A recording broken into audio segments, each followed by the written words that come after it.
Hello बच्चों, कैसे हाल चाल है बेटा। पढ़ाई वढ़ाई सब मस्त अंदाज में चल रही होगी बेटा। तो बच्चों, हम लोग मैथमेटिकल लॉजिक के अगले वीडियो पर बेटा आ चुके हैं। पुराने सारे वीडियो आप देख लीजिए, उनका नीचे लिंक दिया गया है। ठीक है बच्चों। और भी बहुत से टॉपिक जो डिस्क्रीट मैथ्स का पार्ट होते हैं, जैसे सेट्स है, रिलेशंस है, फंक्शंस है, ग्रुप थ्योरी है, उनका ही बेटा नीचे लिंक दिया गया है। और भी जो आने वाली चीज़ें हैं वो मैं डिस्कस करूँगा, टेंशन नहीं पालना बच्चों। तो डिस्क्रीट मैथमेटिकल लॉजिक का बेटा ये पूरा का पूरा एक अलग प्लेलिस्ट है। ठीक है बच्चों। चलिए बच्चों, आज हम लोग कुछ और इम्पोर्टेंट बातें पढ़ते हैं। देखो बेटा, एक बात तो जो मैं पहले आपसे डिस्कस कर रहा था, एक बार मैंने बताया था कि जैसे हम लिखते हैं P इम्प्लाई Q और P ऐसे करके लिखते हैं, तो कई राइटर जो है ना वो इन दोनों स्टेटमेंट्स को अलग अलग मानते हैं, है ना। जैसे इसको कहते हैं कंडीशनल स्टेटमेंट और इसको वो कहते हैं इम्प्लाई, है ना। तो मैंने आपको बताया था कि दोनों चीजें सेम हैं।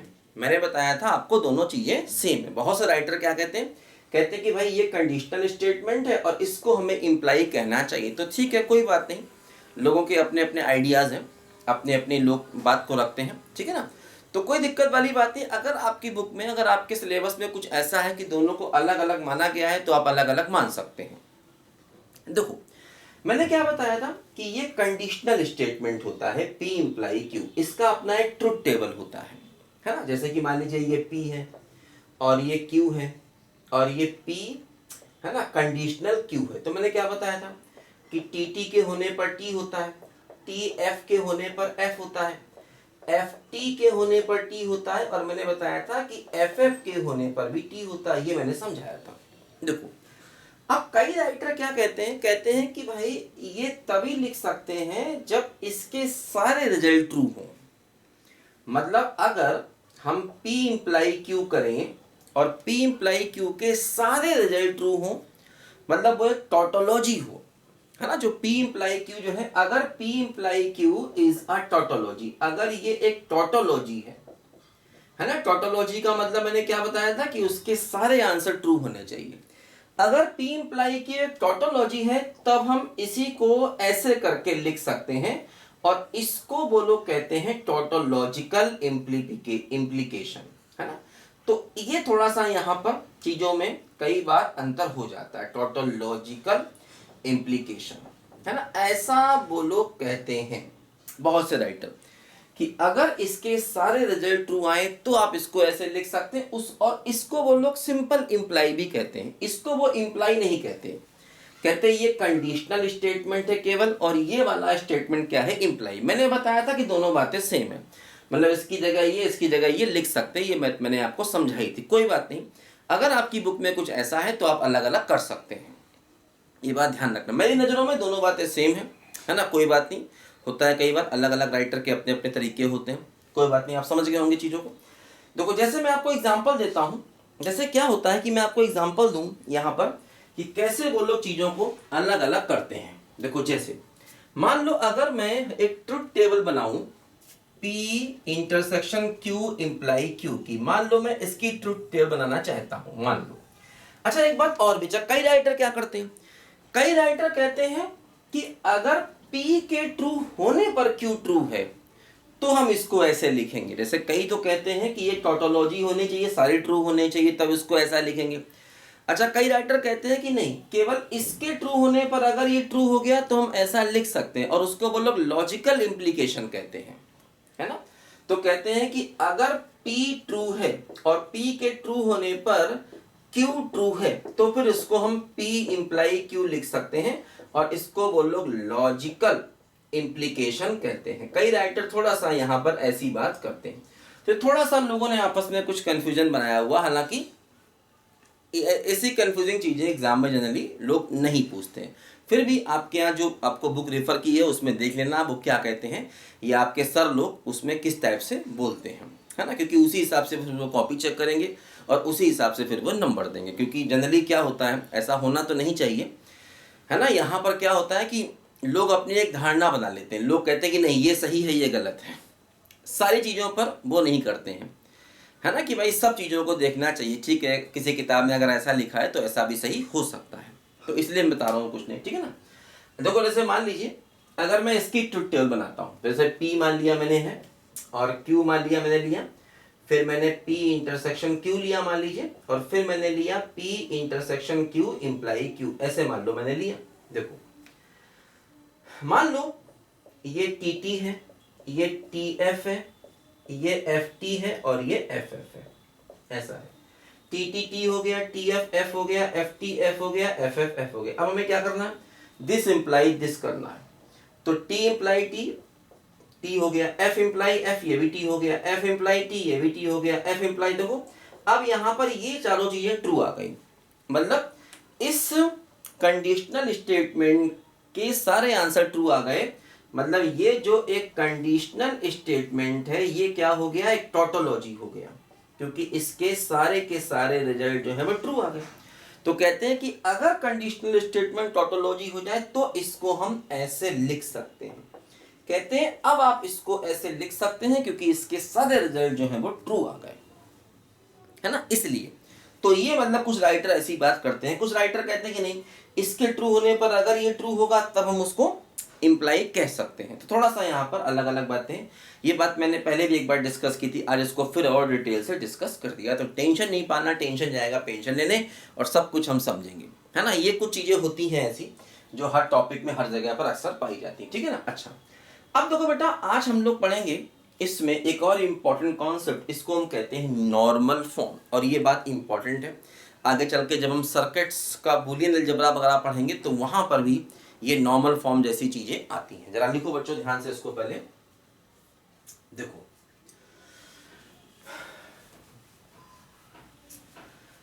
हर करम अपना करेंगे ऐ वतन तेरे लिए, दिल दिया है जान भी देंगे ऐ वतन तेरे लिए।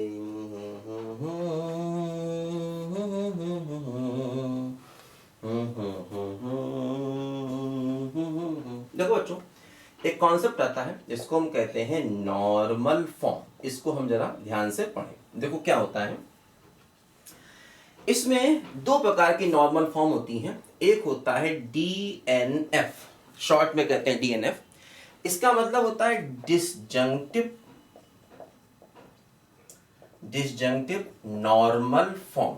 इसको हम डिसजंक्टिव नॉर्मल फॉर्म कहते हैं, है ना। देखो डिसजंक्शन का मतलब क्या होता है, यूनियन, ये मैंने बताया था आपको, है ना, ये आप जानते ही हैं।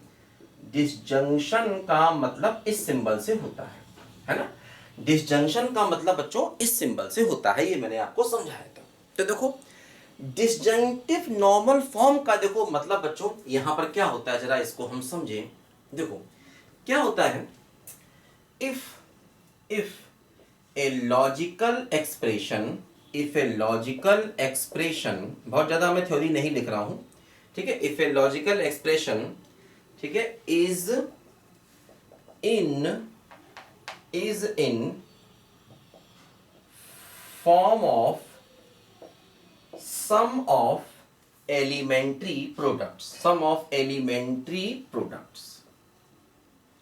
ठीक है, सम ऑफ एलिमेंट्री प्रोडक्ट्स। मतलब अगर एक एक्सप्रेशन जो है वो सम ऑफ एलिमेंट्री प्रोडक्ट की फॉर्म में है। देखो सम का मतलब ध्यान रखना यहां पर यूनियन से होता है, सम का मतलब यहां यूनियन से होता है, और प्रोडक्ट का मतलब यहां, यूनियन का मतलब ये वाला सिंबल, और प्रोडक्ट का मतलब यहां इंटरसेक्शन से होता है, ये वाला सिंबल, है ना। देखो सम ऑफ एलिमेंट्री प्रोडक्ट का मतलब इंटरसेक्शन, मतलब ये वाला सिंबल, दैट मींस कंजंक्शन, और सम का मतलब यूनियन से होता है, मतलब ये वाला सिंबल यानी कि डिसजंक्शन। देखो समझो ध्यान से क्या होता है, एलिमेंट्री प्रोडक्ट क्या होते हैं। देखो एलिमेंट्री प्रोडक्ट्स, ठीक है, एलिमेंट्री प्रोडक्ट्स क्या होते हैं, जरा इनको हम थोड़ा सा समझ लें। देखो बच्चों जैसे कि मान लीजिए मैंने दो स्टेटमेंट लिए P और Q, मान लीजिए मैंने P और Q दो स्टेटमेंट लिए, तो इस टाइप का जो इंटरसेक्शन होगा, P इंटरसेक्शन Q या P इंटरसेक्शन माइनस Q या माइनस Q इंटरसेक्शन P या minus P intersection minus Q, इस प्रकार के जो है ना अपने कंजंक्शंस होते हैं, इस प्रकार के जो इंटरसेक्शन होते हैं, इनको हम एलिमेंट्री प्रोडक्ट कहते हैं। मतलब ये हुआ कि हम P और Q को लेकर के P और Q को लेकर के उनके आपस के इंटरसेक्शन ले लें, या एक में नेगेटिव लगा लें, दो में नेगेटिव लगा दें, उनके इंटरसेक्शन ले लें, तो इनको हम लोग एलिमेंट्री प्रोडक्ट कहते हैं, है ना। तो एलिमेंट्री प्रोडक्ट का अगर ये यूनियन है तो ऐसे एक्सप्रेशन को हम डिसजंक्टिव नॉर्मल फॉर्म यानी कि DNF कहते हैं। डिसजंक्शन, डिसजंक्शन का मतलब यूनियन। किसका यूनियन? एलिमेंट्री प्रोडक्ट का यूनियन, है ना। एलिमेंट्री प्रोडक्ट का यूनियन, एलिमेंट्री प्रोडक्ट का मतलब यहां पर इंटरसेक्शन से है, समझना बात को ध्यान से। तो इनका आपस में अगर हम यूनियन ले लेंगे तो इसको हम डिसजंक्टिव नॉर्मल फॉर्म कहते हैं। जैसे कि मान लो फॉर एग्जांपल मैंने ये ले लिया P इंटरसेक्शन Q और यूनियन P इंटरसेक्शन -Q, तो देखो ये DNF फॉर्म हो गई, है ना। अच्छा देखो कई बार यहां पर क्या होता है, अगर मैं खाली P ले लूं तो अब तुम कहोगे सर ये मतलब एलिमेंट्री प्रोडक्ट तो है नहीं, ये तो एलिमेंट्री प्रोडक्ट है, सॉरी जैसे ये तो अपना एलिमेंट्री प्रोडक्ट है, ये नहीं है, लेकिन इसको भी एलिमेंट्री प्रोडक्ट मान लेते हैं कई बार, है ना। खाली P Q को भी हम, हालांकि प्रोडक्ट उसमें शामिल नहीं है, एलिमेंट्री प्रोडक्ट ये चीजें हैं, लेकिन फिर भी अगर खाली P और खाली Q हो जाए तब भी हम मतलब ये हमारी क्या हो गई, ये हमारी DNF फॉर्म हो गई। DNF फॉर्म मतलब हमने P और Q दो स्टेटमेंट लिए, उनके एलिमेंट्री प्रोडक्ट लिए, एलिमेंट्री प्रोडक्ट का यूनियन कर दिया। देखो सम ऑफ एलिमेंट्री प्रोडक्ट का यूनियन कर दिया, सम का मतलब यूनियन। अब यहां पर ये तो एलिमेंट्री प्रोडक्ट है, ये खाली P है, लेकिन फिर भी हम इसको DNF कहेंगे, मतलब डिसजंक्टिव नॉर्मल फॉर्म कहेंगे। ये बात ध्यान रखना। तुम कहोगे सर केवल ये एलिमेंट होने चाहिए, ना, ये एलिमेंट जरूरी नहीं है, खाली P खाली Q भी हो सकते हैं। जैसे कि मान लो ऐसा हो जाए, मान लो मैं खाली Q ले लूं और यूनियन ले लूं, मान लीजिए Q और इंटरसेक्शन R। अब देखो मैंने यहां पर R भी ले लिया, तो मैं R भी ले सकता हूं। जैसे यहां पर अगर हमने दो स्टेटमेंट्स P और Q लिए हैं तो उनसे एलिमेंट्री प्रोडक्ट ये सारे बनेंगे, है ना। अगर मैं R ले लूं तो और भी कई सारे एलिमेंट्री प्रोडक्ट यहां पर बन सकते हैं, R को लेकर भी नए नए बन सकते हैं, है ना। तो जरा लिखो बच्चों इसको ध्यान से पहले, है ना, इसको लिखो जरा बच्चों ध्यान से पहले, ठीक है। तो मतलब ऐसा भी हो सकता है कि Q इंटरसेक्शन P और यूनियन P इंटरसेक्शन R। देखो ये भी क्या हो गया, एलिमेंट्री प्रोडक्ट उनका यूनियन, है ना। एलिमेंट्री प्रोडक्ट का यूनियन, यूनियन का मतलब सम ऑफ एलिमेंट्री प्रोडक्ट का मतलब इंटरसेक्शन से, ठीक है। इंटरसेक्शन का मतलब हो गया कंजंक्शन और ये यूनियन का मतलब क्या हो गया, डिसजंक्शन। तो इसको हम लोग नॉर्मल फॉर्म कहते हैं, डिसजंक्टिव नॉर्मल फॉर्म इसको हम लोग कहते हैं। मतलब कोई स्टेटमेंट अगर इस प्रकार से लिखा जाएगा या अगर इस प्रकार से लिखा जाएगा या ऐसे लिखा जाएगा तो इसको हम कहते हैं कि हमारा जो एक्सप्रेशन है या हमारा जो स्टेटमेंट है वो अपनी DNF में है, मतलब डिसजंक्टिव नॉर्मल फॉर्म में है। बात समझे? देखो जरा ध्यान से इसको, है ना, ये हो गया हमारा DNF। अच्छा देखो इसी प्रकार फिर आता है अपना CNF, मतलब कंजंक्टिव नॉर्मल फॉर्म। इसको लिखो जरा बच्चों ध्यान से,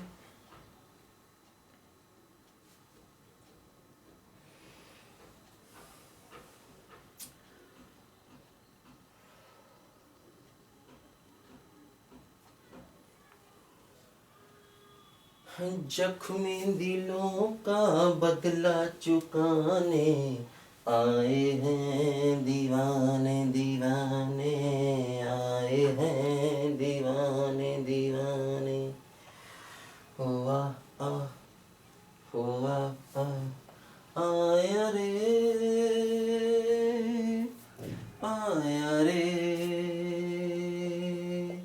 आया रे आया रे। आँखें हैं लाल जैसे गुलाल, छाती विशाल है, शेरों की चाल उस पे धमाल, बचना मुहाल है। देखो बच्चों CNF क्या होता है, conjunctive normal form. Conjunctive normal form देखो ये क्या होता है, ये होता है प्रोडक्ट ऑफ, उसका उल्टा प्रोडक्ट ऑफ एलिमेंट्री सम्स, ठीक है, product of elementary sums. Product का मतलब यहां पर इंटरसेक्शन से है यानी कि कंजंक्शन से है, सम का मतलब यहां पर यूनियन से है यानी कि डिसजंक्शन से है। मतलब देखो जैसे एलिमेंट्री सम, एलिमेंट्री सम का मतलब जैसे मैं P यूनियन Q ले लूँ या माइनस P यूनियन Q ले लूँ या माइनस Q यूनियन P ले लूँ या minus P union minus Q ले लूँ या P यूनियन R ले लूँ या Q यूनियन R ले लूँ, तो ये हमारे क्या होगा, ये हमारे एलिमेंट्री सम्स हो गए, है ना। दो स्टेटमेंट, दो हमने P और Q दो स्टेटमेंट ले लिए या उनके यूनियन या उनके नेगेटिव से उनको यूनियन कर दिया, तो ये हमारे क्या होगा, एलिमेंट्री सम्स होगा। ठीक है बच्चों, तो एलिमेंट्री सम्स का प्रोडक्ट, जैसे कि मान लो मैंने एक एलिमेंट्री सम ये ले लिया और एक एलिमेंट्री सम मान लो मैंने ये ले लिया, तो इनका जो प्रोडक्ट है ना, ये देखो दो एलिमेंट्री सम का प्रोडक्ट, तो ये क्या हो गया, CNF हो गया। ऐसा भी देखो खाली हम लोग कर सकते हैं, मान लो मैंने ऐसे ले लिया, P ले लिया और intersection minus Q union R ले लिया, है ना, ऐसे भी ले लिया। देखो अब जैसे ये क्या हो गया, ये एलिमेंट्री सम है। अब देखो वैसे तो खाली P खाली Q खाली R तुम कहोगे सर एलिमेंट्री सम नहीं है, लेकिन कोई बात नहीं, अगर वो भी आते हैं लेकिन यहाँ पर बीच में इंटरसेक्शन होना चाहिए, है ना, तो उसको हम CNF कह सकते हैं। इस बात को समझो ध्यान से। ऐसा भी हो सकता है कि माइनस P और यूनियन माइनस R हो जाए, देखो ये भी हमारा CNF हो गया, है ना। तो इस प्रकार के जो स्टेटमेंट हैं, अगर किसी स्टेटमेंट को हम इस फॉर्म में लिखें तो उसको हम CNF कह सकते हैं, मतलब बीच में इंटरसेक्शन होना चाहिए और आपस में उनका यूनियन होना चाहिए, या खाली PQR भी हो सकते हैं, है ना। देखो ऐसा भी हो सकता है कि P और इंटरसेक्शन Q और P यूनियन Q सम होना चाहिए, P यूनियन Q इंटरसेक्शन और minus P union minus R, ऐसा भी देखो हो सकता है। ये भी हमारा CNF है, ये भी हमारा क्या है बोलो, CNF है, और ये भी हमारा क्या है बोलो, CNF है, ये भी हमारा CNF है, और ये भी हमारा CNF है, मतलब कंजंक्टिव नॉर्मल फॉर्म। ठीक है ना। अच्छा, तो फिर ऐसे एक दो छोटे छोटे क्वेश्चन मैं करके बताता हूं, जिससे कि आपको आइडिया लगे कि आखिर इसका मतलब क्या होता है। अभी हम लोग इसमें एक और कॉन्सेप्ट पढ़ेंगे जिसको कहते हैं प्रिंसिपल। जैसे अभी हम लोगों ने DNF पढ़ा, तो प्रिंसिपल DNF या प्रिंसिपल CNF, ये भी हम लोग बेटा यहाँ पर पढ़ेंगे, टेंशन नहीं पाना, ठीक है ना, सब कुछ होगा, अच्छे से होगा। देखो जैसे मैं आपको एक दो क्वेश्चन यहाँ कराता हूँ, जिससे हमें और अच्छा आइडिया यहाँ पर लगेगा, ठीक है ना। देखो जैसे मान लो एक क्वेश्चन हमें दिया जाए,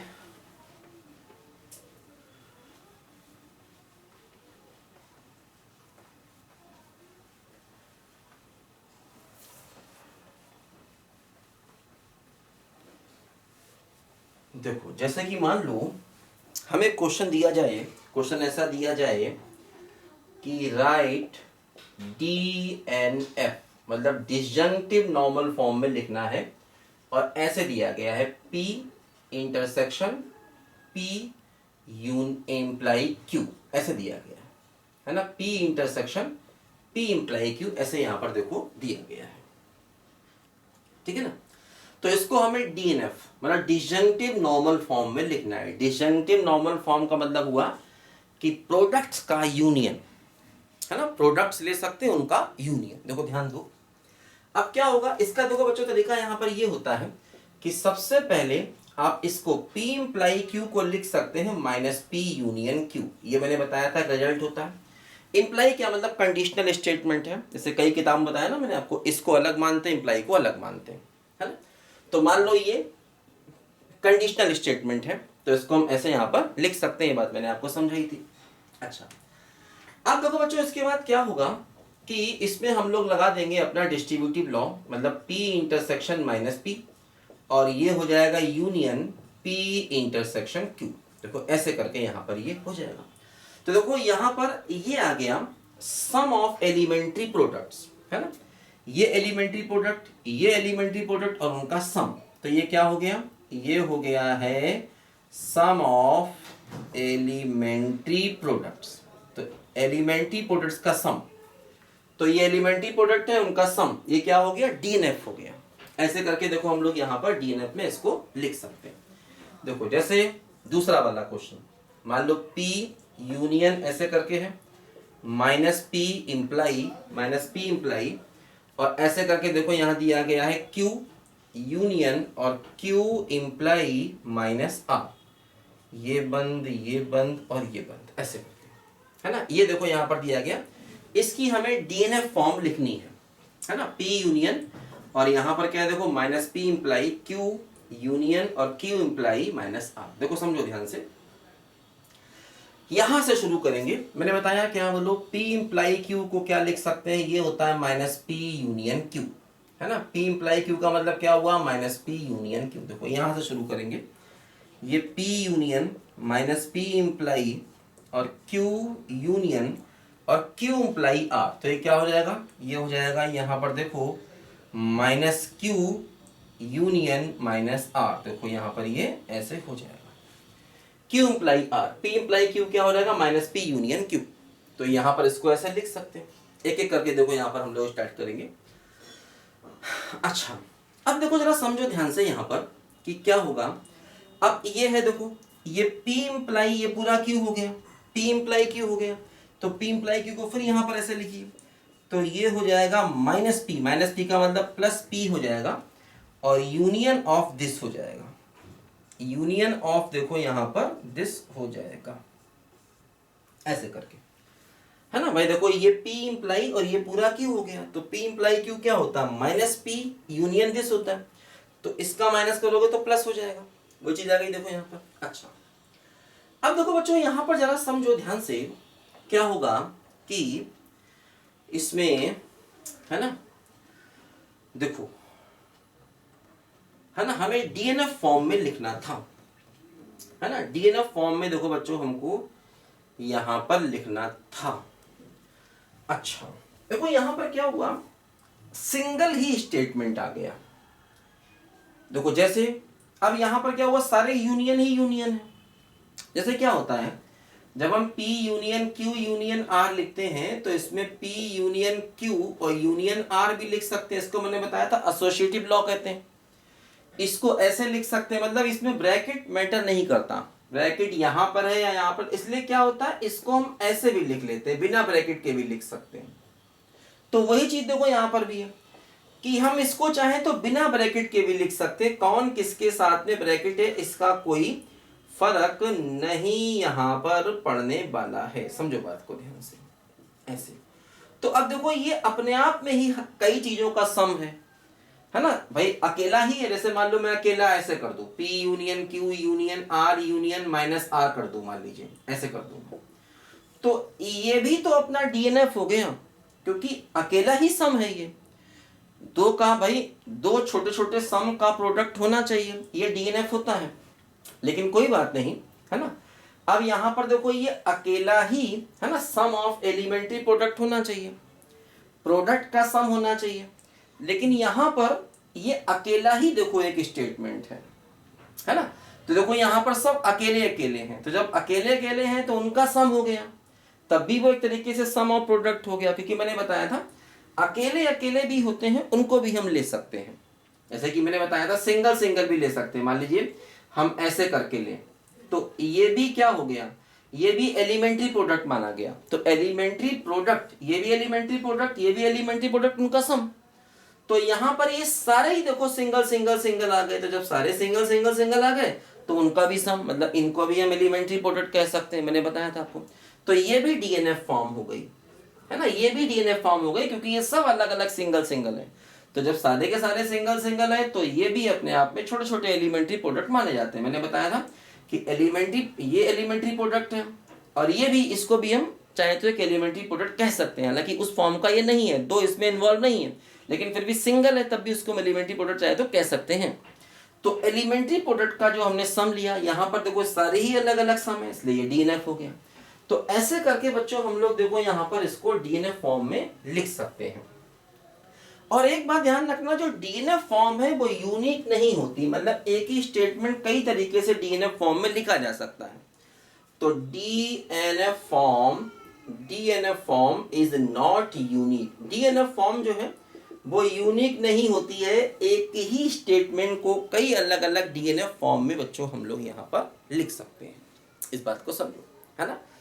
तो ये DNF CNF दो फॉर्म हम लोगों ने पढ़ी हैं। अभी हम लोग प्रिंसिपल DNF और प्रिंसिपल CNF भी पढ़ेंगे, सब कुछ पढ़ेंगे, टेंशन नहीं पालना, अच्छे से पढ़ेंगे, समझ के पढ़ेंगे और एंजॉय करेंगे, ठीक है बच्चों। तो इस वीडियो में बेटा इतना ही, मिलेंगे हम लोग अगले वीडियो में, तब तक आप एंजॉय करते रहिए। बाय बाय बेटा।